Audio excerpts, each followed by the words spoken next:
Call to order the Plan and Zone Commission of Tuesday, October 16th. I'd like to remind the audience to please turn off your cell phones as they could interfere with our audio recording. Also, anybody that approaches the podium to speak, please remember to address the commission, not the petitioner, not your neighbors, not staff, but direct your questions or comments to us. We'll take it from there. We'll start with our public hearing. Roll call, please. Connell. Present. Hepner. Here. Ingram. Present. Johnson. Present.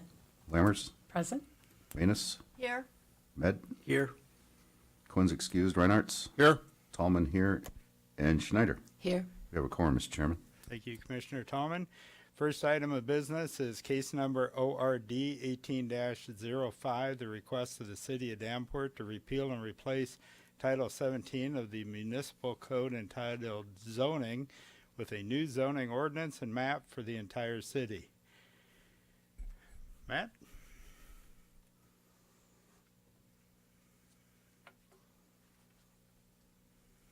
Good evening. I'm Matt Flynn, Community Planning and Economic Development Department. Sorry we're a little late. I imagine the chair mentioned we were reviewing as a group for the first time with the City Council on this big project that if we're not nearing the finish line, hopefully we're on the last lap. So we had a good discussion with them, and basically the presentation that we're going to run through real quickly is essentially the same thing that we presented them.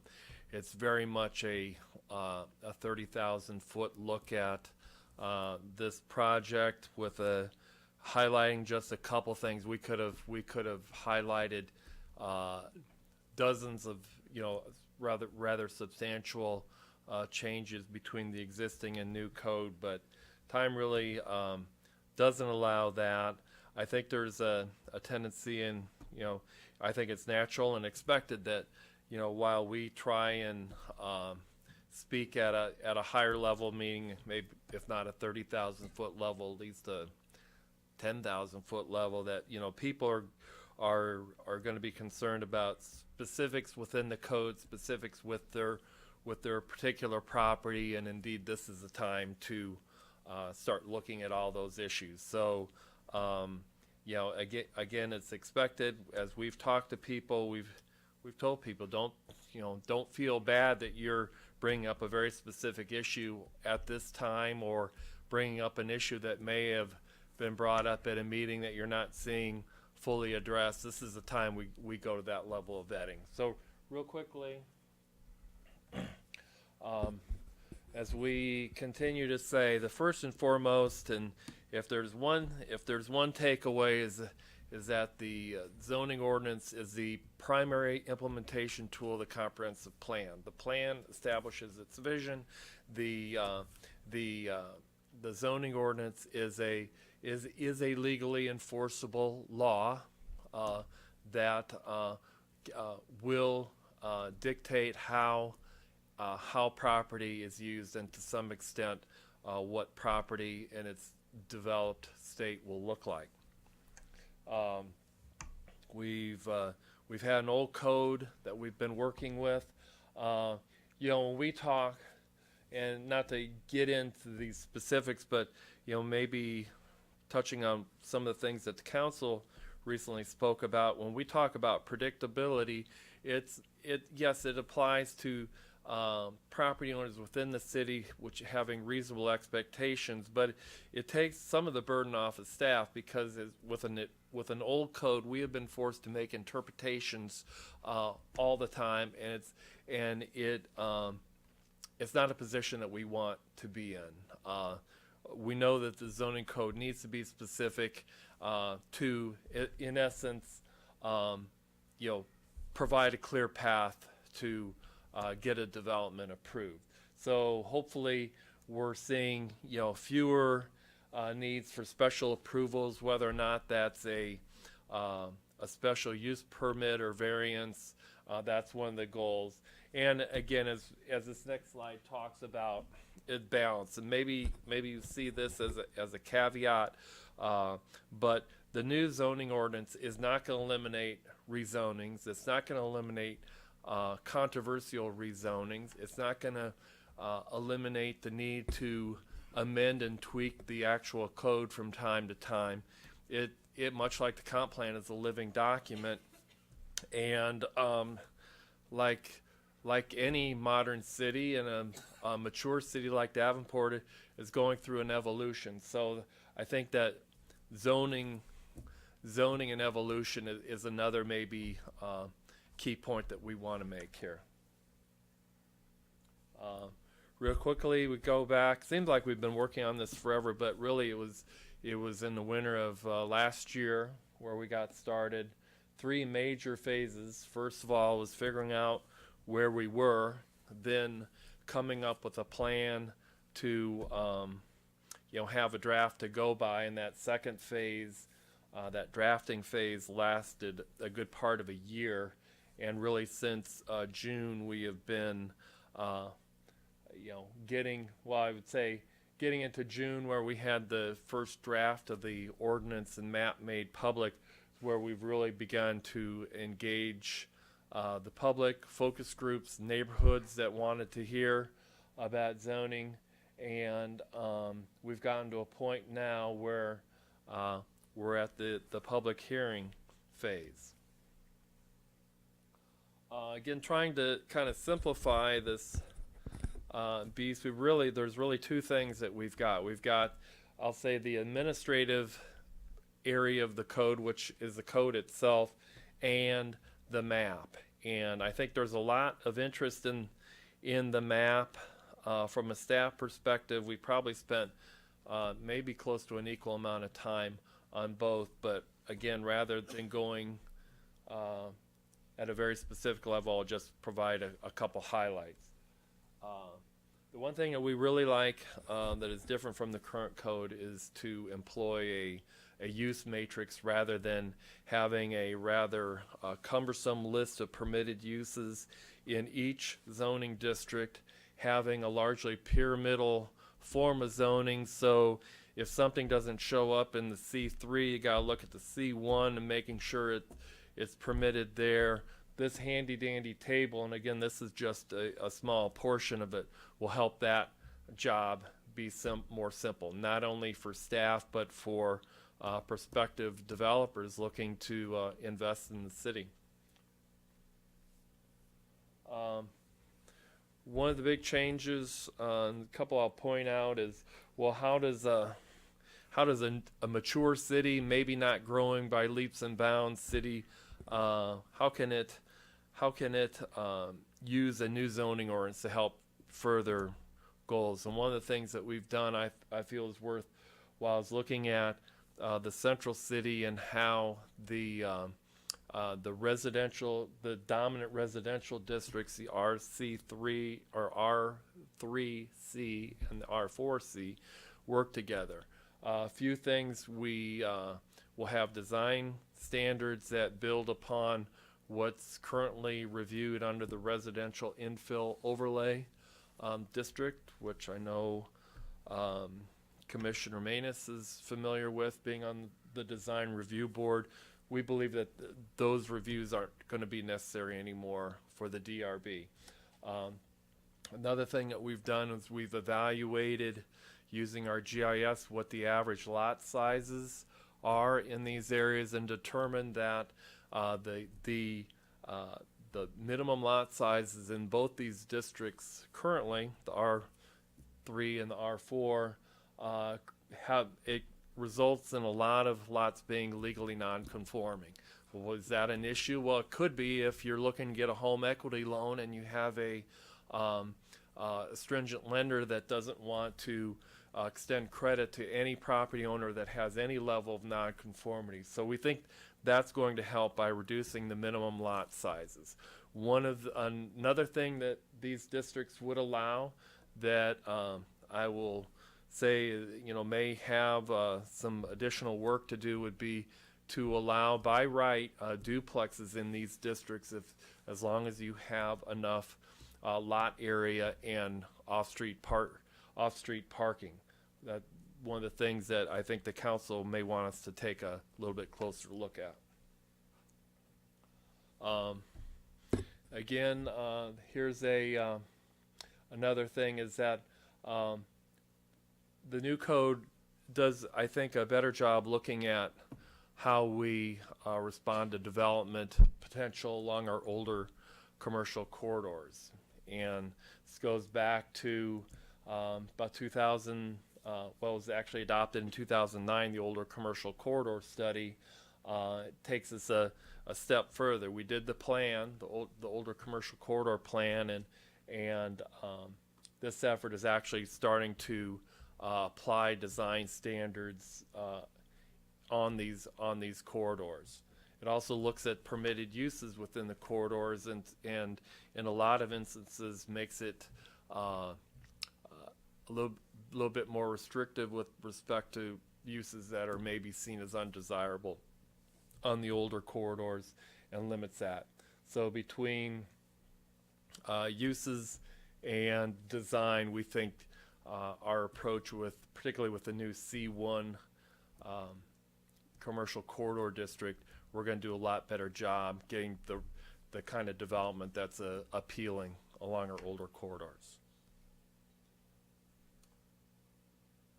So I wanted to talk a little bit about mapping between myself and the other three planners, and even Chairman Ingram for a morning. We spent a lot of time, probably 100 hours or more, looking at the zoning map, the proposed zoning map. We would like to think that we looked at all of the 41,000 parcels in the city with the goal of, first of all, not creating an extensive number of non-conforming uses. Now, there may be non-conforming uses out there, but they may very well be non-conforming right now. We wanted to make sure that, the comprehensive plan is aligned with, and that we have had a number of requests from property owners to look a little bit more closely at particular properties, and in a lot of those instances we've made those changes. You have a lot of sources, and I can tell you that from the first draft map provided to us to where we are today, we've made literally hundreds of changes. A few changes with the map. One would be, if you recall, the Elmore Corners plan. We believe that given the extensive design standards there, it would be, in this case, it would be best for the Design Review Board to actually be charged with reviewing and approving design within this area, essentially north of the Walmart on Elmore. The other thing, and this will be maybe one of the changes we thought we would see, but ultimately we found that this new zoning classification of industrial mixed use will work really well in being applied to some of the fringe areas around downtown by reducing the reducing some of the barriers for development. One being no parking being required, and being really open to a lot of different uses, from residential, commercial, conversions to retail, commercial, contractor shops, and even light industrial if it's done well. And then one other point would be the downzoning. A lot of properties, particularly south of Locust Street, we had a number of properties that were zoned multifamily, probably dating back to World War II, either post-war or during the war. That was probably done so to address a housing crunch during and after the war. We found that a lot of those properties there hadn't been multifamily developed that we thought maybe has happened, but in a lot of cases we've had residential properties that had been converted actually being converted back to single family. So we've made a lot of decisions on individual properties where we've removed the multifamily zoning classification, returning it to single family, again, to match its existing use as we speak. Few things that we didn't look at. The whole idea of parking maximums. Some communities, as a way to avoid, these seas of parking at big box stores, have actually had the maximum number of spaces, usually 120, maybe 150% of what the ordinance requires. We looked at our industrial zones and how strict do we want to go with design standards. One of the things that we had in our code was we did not allow a lot of different types of metal siding on industrial buildings. Well, knowing current technology, we felt that that's probably not what we wanted to do in our industrial zones.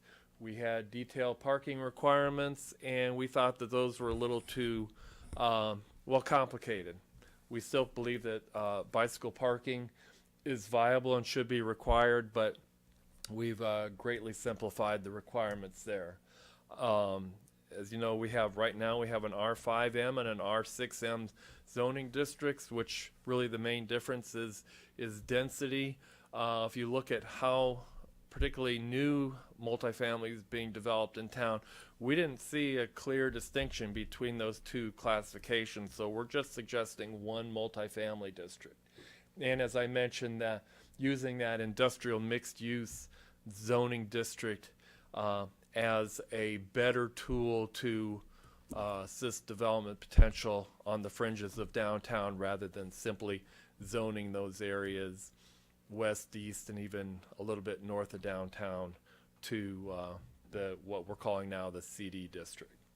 And maybe the one little minor point is, yes, we heard people wanting to keep bees in residential areas, and I kind of see where we're at with bees, kind of where we were with chickens. At one point, we were just getting a tiny trickle of requests to do chickens, and eventually it got to a point where I think there was a community, clearly the community wanted to see that, so we made the change. I don't believe we're there at that point now. So if you want to keep bees in Davenport, you will need to be in the agricultural district. So again, where we go from here, we're at the public hearing. We will be requesting, we believe we'll be requesting a recommendation at your November 6th meeting. And at that point, it will be the council that will have an opportunity. First of all, with their own public hearing on the 20th of November, again because of the Thanksgiving holiday, that is on a Tuesday. Camaros will be here for that meeting, be giving a presentation. We'll be working with our Public Works and Neighborhood Services staff, and again, I'll say the quickest path right now would be looking at an adoption of the new code on January 9th. We also know, again, going back to my initial comments, that we don't expect that this effort to be perfect. I can again assure you that we have spent hundreds of hours trying to get us to this point today. We expect revisions and tweaks, not only from now up until the council has its third reading, but also after the fact. We're already looking at development proposed for next year's construction season with our eye, with the new code in mind. So we're being able to do some testing there, but we know we're going to need to make changes. So that being said, I think we are ready to move on. And before you bring anybody from the public up, I'd be happy to answer any questions. I'd like to take a moment, Matt, to let the commission know that You and I meet every couple weeks, and we've discussed this numerous times. I did sit in with you that morning for a couple hours, and I got to tell the commission and the public that Matt, Bruce, Scott, Ryan, Brandon all need to be commended for the amount of work they did on this project. It's an immense project when you consider, like Matt said, 44,400 and some odd parcels within the city. I'm impressed to no end with the amount of work that they put in to pull this together to try to get us in a lot better shape than our current zoning ordinance is in, and I feel every one of them should be commended. With that, I'm going to open up questions. Commissioner Tallman? Thank you, Mr. Chairman, and kudos to all you guys. I know what the process can be, having lived that life years and years ago. So good job. My question is, can you explain or just tell us the process of how you went out to other groups or property owners, developers, how you kind of got buy-in from these focus groups that you talked about, and what the makeup of those focus groups might have been? Well, I don't know about total buy-in, but I can kind of share starting in June where we were with kind of our public input is that, we, and I bring this up here, we've used our website extensively. We have screamed this website, which really contains all the information. So when we had I'll say truly a public launch where we actually had something to review, we used the website, we used social media, we did a YouTube video, which I hope you all got to see. It's still out there.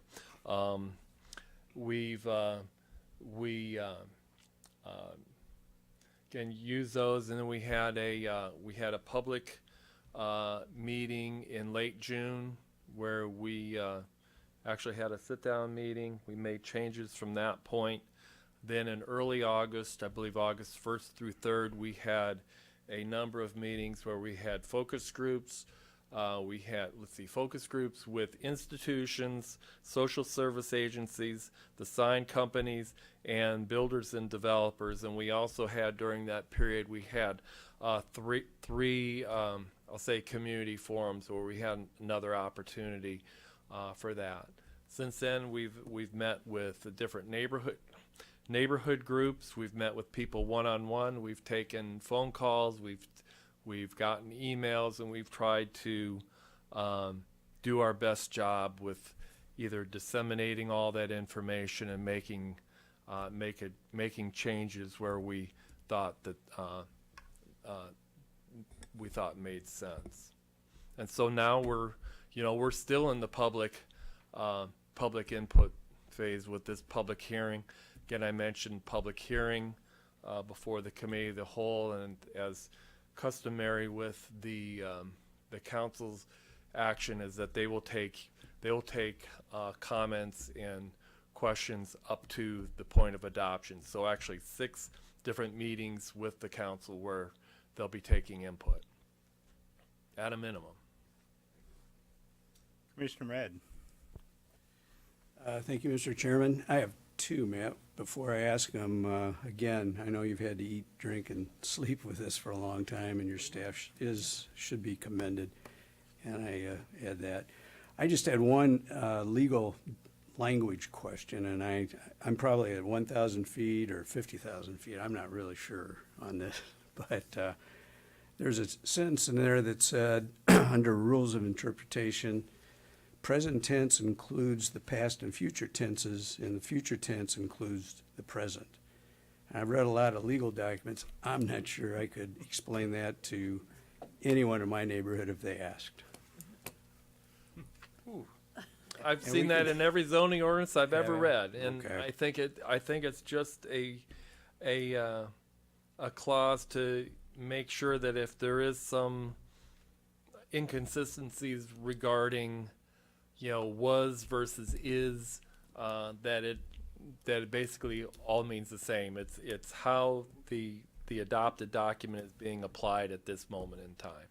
Okay, all right, know if thank that- you. No, that helps. I figured it was something like that, but I wanted to ask. The other question I had is a little, it's gonna take me a while to cue it up with you, but I know it looks like we made a change from residential general to a couple of Rs, R1, R2, R3C.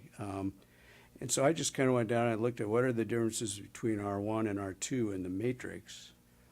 And you can go all the way down, everything's either blank, which is not not okay, and then there's a yellow S. And the yellow S for R2 is they can get a special use for a neighborhood commercial establishment. And then if you look at the definition of neighborhood commercial establishment, that allows a personal service establishment.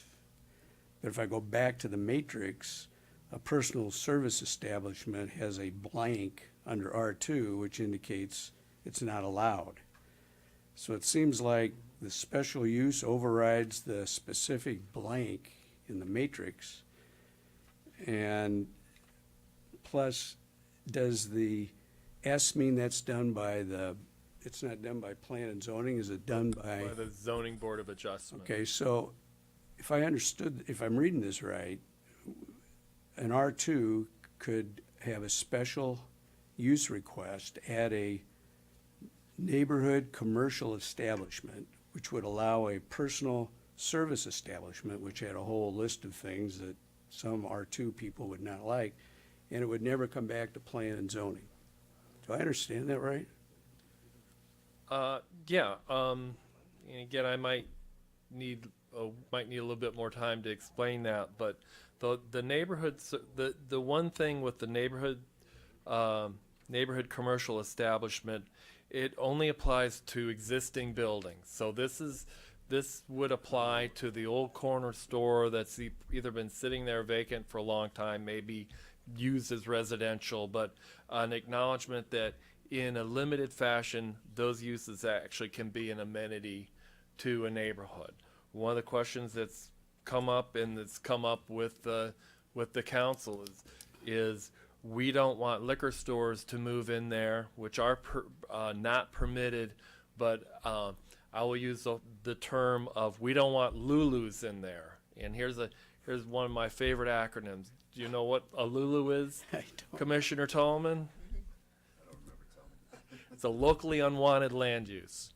So it gets difficult and I will use the example, it's okay to sell, bath and beauty products, but we don't want you selling tobacco. Well, the way that the code is structured, it's all retail.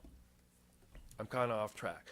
The other point I wanted to make is that maybe why it's not showing up in R2 is that R2 is typically a more, I'll say, suburban district where you have larger lot sizes. I don't know. I can't say for a fact, but there may not be any eligible neighborhood commercial establishments in an R2 district. They tend to be found in the R4C and the R3C. Okay. So what I missed was that existing structure. It has to have that to even be considered a neighborhood commercial establishment. Okay. Okay. That's it for me. Okay. Commissioners, any additional questions?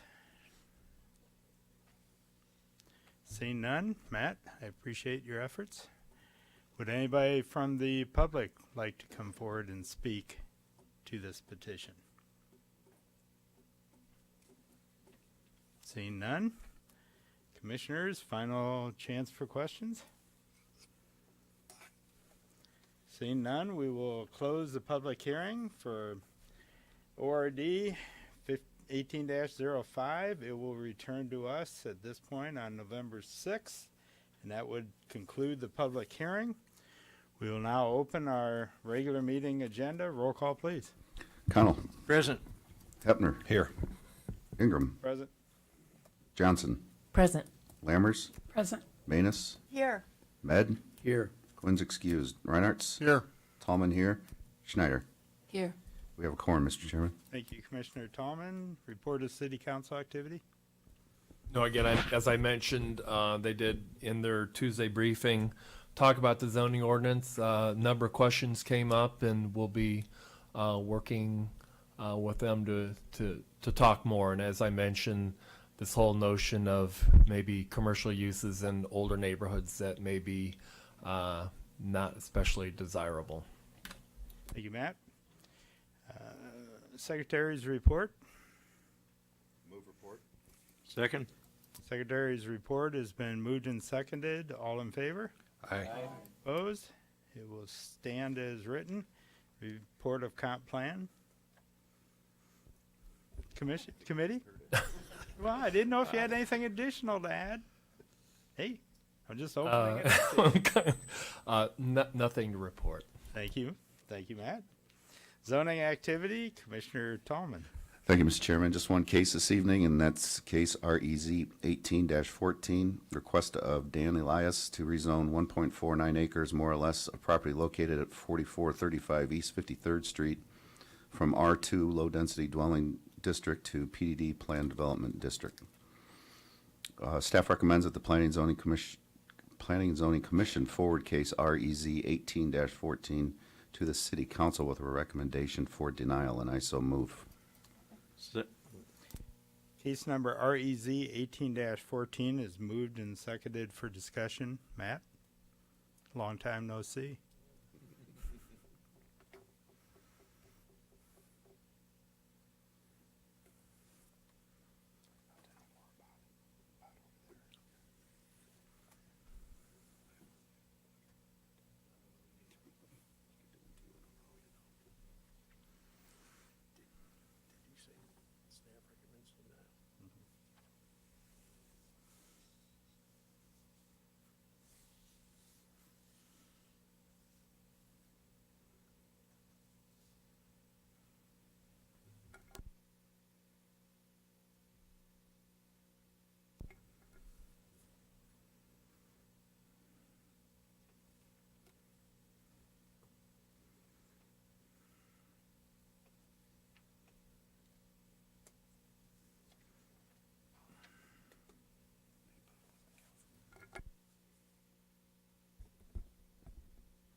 Okay, again, Matt Flynn. This requested before you last time in public hearing. This is for a proposed car wash and adjoining yet to be determined retail commercial development along 53rd Street.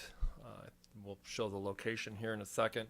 It is identified as residential general in the comp plan, and as you hopefully understand by now, residential general doesn't mean exclusive residential.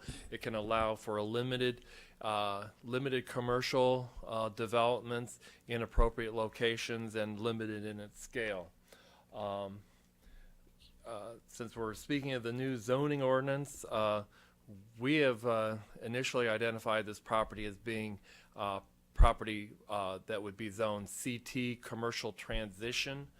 That would be a district that would allow limited office and clinics and personal service and residential. It's probably one of the districts that's very that has a companion in the current code pretty closely, and that would be the CO commercial office district. We have been working with the developer for quite some time, trying to come up with a solution for the access concern. With 53rd Street, we're especially concerned about traffic, particularly westbound traffic, either entering or leaving the property. And I will say to the developer's credit, he's been working very hard to find a solution that will satisfy the city by ensuring that that traffic can continue to operate safely on 53rd Street. But currently, as of this afternoon, we're not there yet. And the other point being is that this property is directly adjacent to existing single family on the south and west sides, and we also believe that that's problematic. Again, so this is the property. You can see the PDD to the east. That is the existing commercial property, if you will, on the Sophie Foster property. And as we reported a while ago, that proposed development,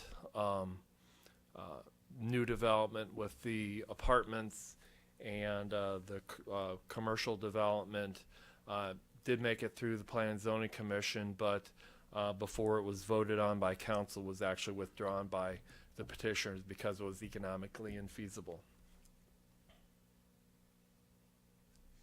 Here again is the comp plan, again showing it. I mean, it's on the edge between regional commercial and residential general, but you know, if you look at the map, I think it has more characteristics that are akin to the residential properties. And I think that's what led to its designation under the RG classification.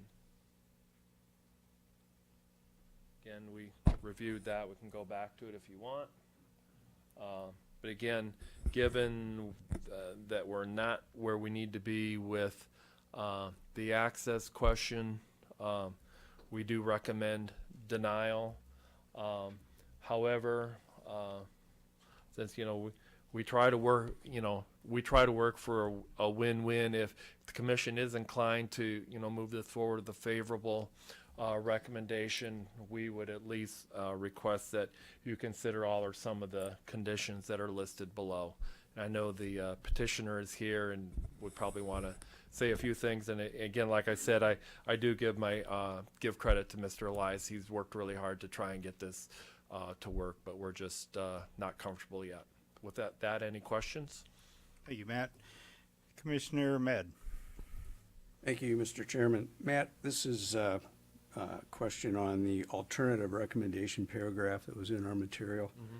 There's a sentence that I didn't quite understand. In the event the Plan and Zoning Commission chooses to support the request, it should establish its own findings. I don't think we do that. Or yeah, I should have put. I'm sorry, I should have put that probably in the slide. But again, what a finding is essentially something that you determine as factual that will lead you to a decision. So when we're in a situation where we're recommending approval of rezoning, we'll include those. Since we don't recommend approval, we don't believe, in other words, we don't believe that traffic can be managed safely, and we don't believe, given the information we have, that the surrounding neighborhood will be impacted. We don't have any findings that we can support. So in the alternative of what I just said, those would be potentially findings that the commission should consider and include in your recommendation. So it would be something that's presented to us by staff. We don't go out on our own with this ex parte thing that I'm learning about and try to get findings. No, I mean, again, if you believe traffic can be handled safely, if you believe that a car wash, admittedly probably aligned on the site as well as it could be, and given the data provided regarding the noise generation and whatnot, and I do have those slides further if you want, you can disagree with us. Yeah, this is just a question on how we would ever establish our own findings, and probably won't even happen on this one, but I just thought I'd ask you what I meant. Yeah, we can talk more. I've worked with commissions that don't get a draft finding from staff, and as they deliberate on a rezoning, will actually make motions and go through a much more deliberative process. That typically is not something that this board does, but as you review your bylaws, that's something that maybe you want to talk about. Okay, thank you. Any additional questions from the commission? Seeing none, thank you, Matt. Since we've already had our public hearing and we've already heard from the neighbors and we've heard from the petitioner, I am allowing some additional discussion, but at the same time, I'm looking for new information, not a rehash of everything we've already heard. Would anybody from the audience like to step forward and speak either in favor of or against the petition in front of us?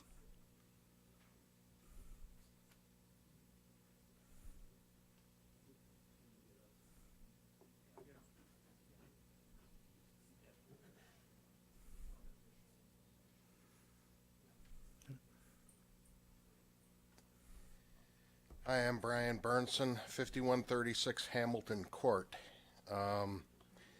We are about 2 lots away from the proposed property. I wholeheartedly agree with Matt's findings about the traffic. There's a huge traffic issue up there on 53rd. We've been in our property for about 20 years now, and it's just continually gotten worse. Also, the noise issue has been raised, but also I believe that there's going to be, we already have a water drainage issue up there. On the southwest corner of my lot is a catch basin, and everything from 53rd, all the properties up there, we get drainage down into our backyard, which turns into a river whenever we have any significant rain. And I think if we added more concrete, more parking lot, et cetera, for this type of facility, that it's just going to worsen our water drainage problem there. Thanks. Thank you. Next.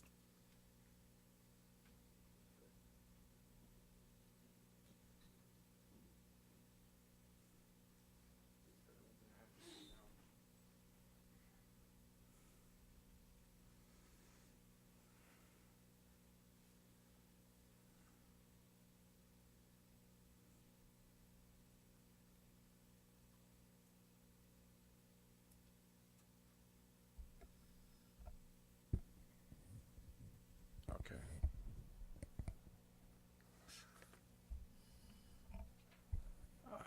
Good evening. I'm Dan Elias. I am the petitioner on this project. There was 5 concerns that I had from when I met with the neighborhoods and listening to the people over here at the last Planning and Zoning Commission, and obviously they were all valid concerns, and here's the concerns, and here's the things that I'm doing to combat these issues. I don't know how much you know about the car wash, but it is a tunnel car wash. It's not your typical car wash. It's a business that opens from 7 to 9 in the summer, and that is open from 8 to 10. I'm sorry, from 8 in the morning to 6 in the winter. So it is a manned car washes. You drive in, you stay in your car, you go into in the tunnel. There's a conveyor that pulls you out and takes you out. So it's not a typical car wash. It is not a 24 hours. So obviously noise and concern at 1 o'clock, it's not open. And obviously weather permitting, if it's raining or snowing or anything like that, we are closed, or cloudy, we are closed. So it's a business that is sun-driven, obviously, and I think I looked research, and the sun is out about 185 days to 200 a year, so there's times we're going to be closed. The concerns that I heard last time I was here were privacy and noise, water runoff, chemicals that we're going to use, and those are all valid concerns. And I think the thing is I've been here. I grew up in the Quad Cities. I built a couple other buildings, actually 4 other buildings. So I'm confident with the process. So one of the concerns they had was visibility to the car wash. So obviously we're going to install a privacy fence, 6-foot fence with berms and trees. And one of the issues that Matt brought up was, well, you're close to the houses. Well, the way our building's designed, the way car wash is designed, obviously being a 20-foot setback from property line, and then because we need a turning radius to get in the car wash, there's about another 45 foot. So from the actual border of the neighbors, we're going to be at least 65 feet away. Okay. noise. One of the concerns that they had was noise, and we moved because I've worked with Matt a couple times on the drawings. I've changed the drawings about 3 or 4 times, and one of the concerns was noise. And so what we did is we moved all our equipment from one end of the car wash to the other and get it closer to the 53rd Street versus where it originally was. They were actually closer to the houses, so we moved them away to eliminate noise. And obviously they're in an enclosed environment, so they're inside of a building. They're not going to be outside. And a lot of our equipment has what we call VFD motors on them to combat noise, to reduce noise. So we want to eliminate noise. We want to eliminate noise, and obviously we want to and create a privacy for the neighbors. We want to plant the necessary landscape to minimize noise and visibility. I think that was a concern for the neighbors too. So I've had that in my drawings. I've heard about water runoff, and obviously it's been a problem for the neighbors. Obviously, I'm not coming in to create more problems. I am, in our drawings, we have 2 bioswales that are going to be put in on the north-south corner where the lowest level is, and the water is going to be pulled from there to, obviously, to 53rd. So I'm going to eliminate my water problems. I don't know that I'm going to create any more water problems for the neighbors. Obviously, they've already had pre-existing water problems. And I think one of the other things that people were talking about is chemicals. They're concerned about our chemicals. I want you to understand our car wash is inside, so obviously the water is captured inside, the chemicals are captured inside. All our products are biodegradable. I have MSDS sheets for them to prove that they are biodegradable. So, I just want to make sure I didn't miss anything.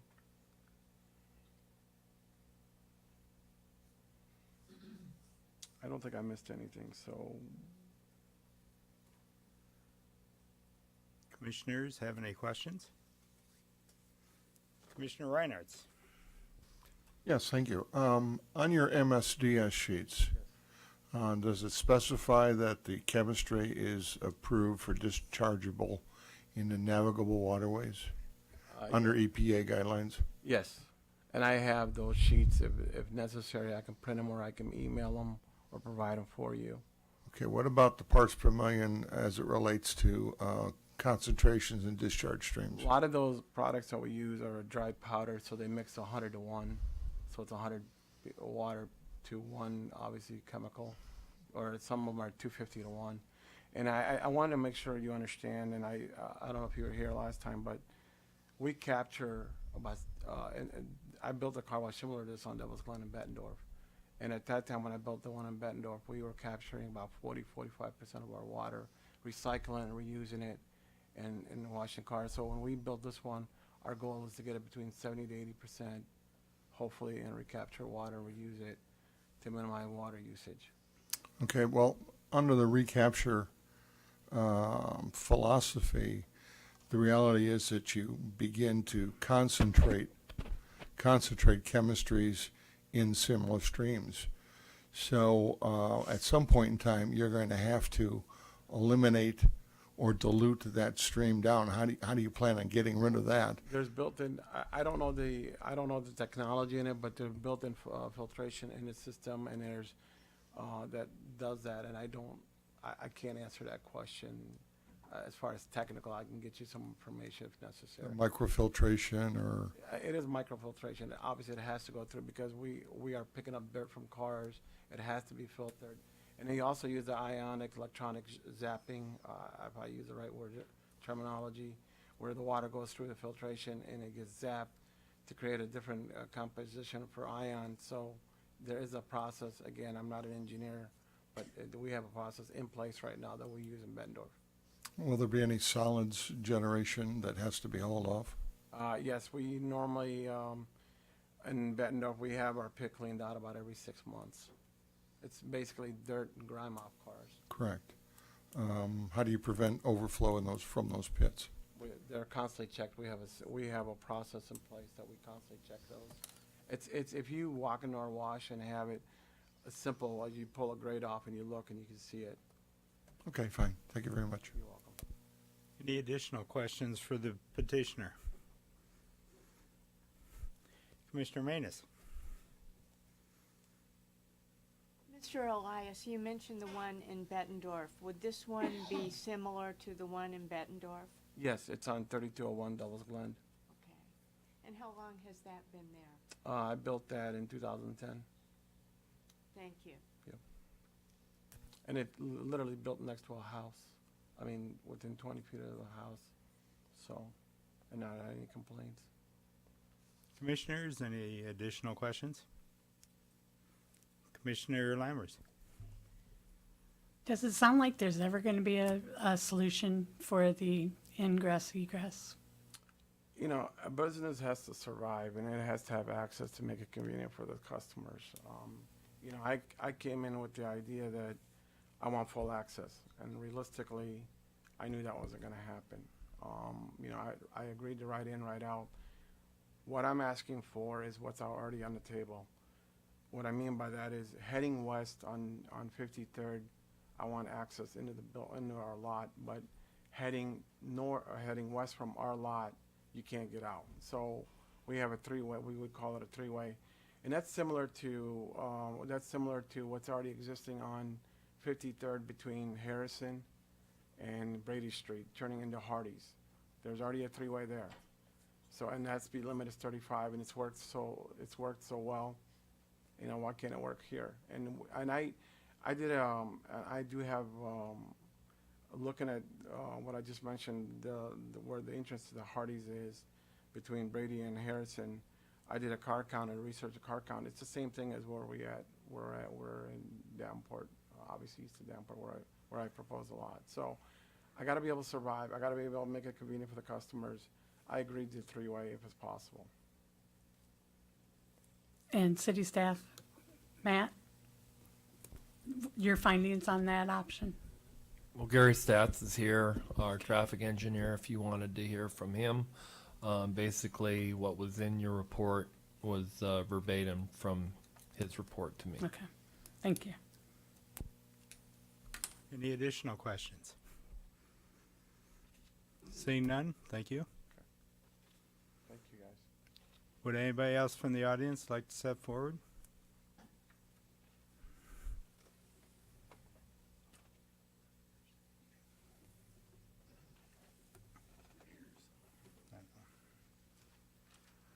I let it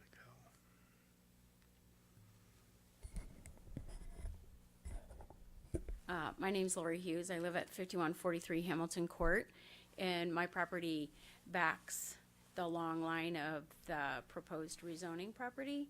I just had a couple things that I've been thinking about since our meeting 2 weeks ago when I spoke how awesome our neighborhood was and all that. You all know that already, but we had talked briefly about the noise, and I know Dan's addressed the noise of the car wash, but we're also concerned about if it's a successful business for the commercial and the car wash, there's going to be noise of the cars as well. If you have cars lined up to get into a car wash, they're going to be sitting there idling, and that's outside the noise of the car wash. So we're concerned about car noise as well as car wash noise. Another thing is lighting. It's going to be lit, and the property is pretty high on the east end and low on the west, and I'm assuming they're going to have to bring it up. That means these lights are going to be way up high, and all of us will be able to see all those, especially the Amesbury neighbors that will back directly to that. There are quite a few big trees there right now that we use as both a noise and a light screen from 53rd, and I can only assume that those will be removed. That was the east end of the property was an orchard, and I was out there right before I came here today. There's about 6 apple trees that I'm sure would be removed, and they're low and bushy, so that's going to make a huge difference. And then there's several large trees that are probably going to be removed as well, and that's going to allow much more light coming towards my property, Julie's property, and the ones on Amesbury.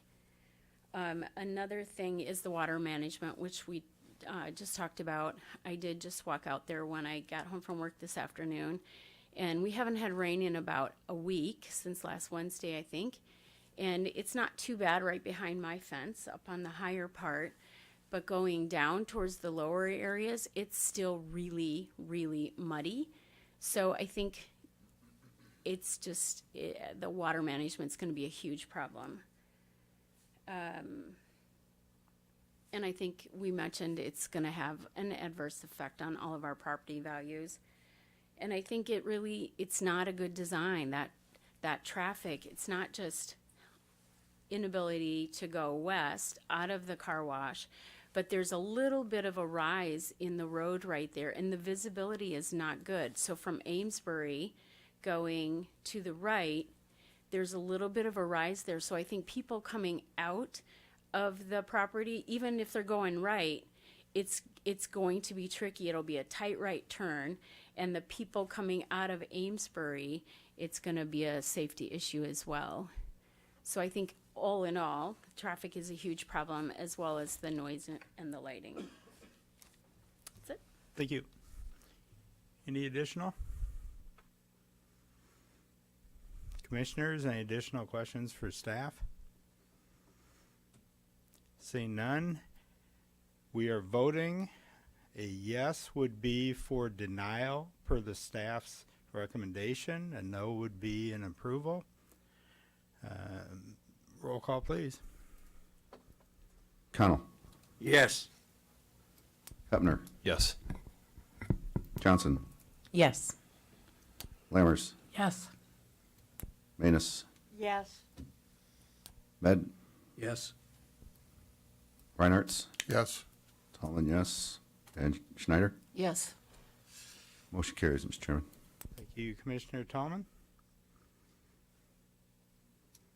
That concludes the report. Thank you, and it appears as though we have no subdivision activity. We have 4 items of future business for you to review for our next public hearing, which is on November 6th. We now are open for additional communications. Seeing none, any additional business? Seeing none, Motion to adjourn? all those in favor of adjournment signify by aye. Aye. Opposed? We are adjourned. Please drive home safely.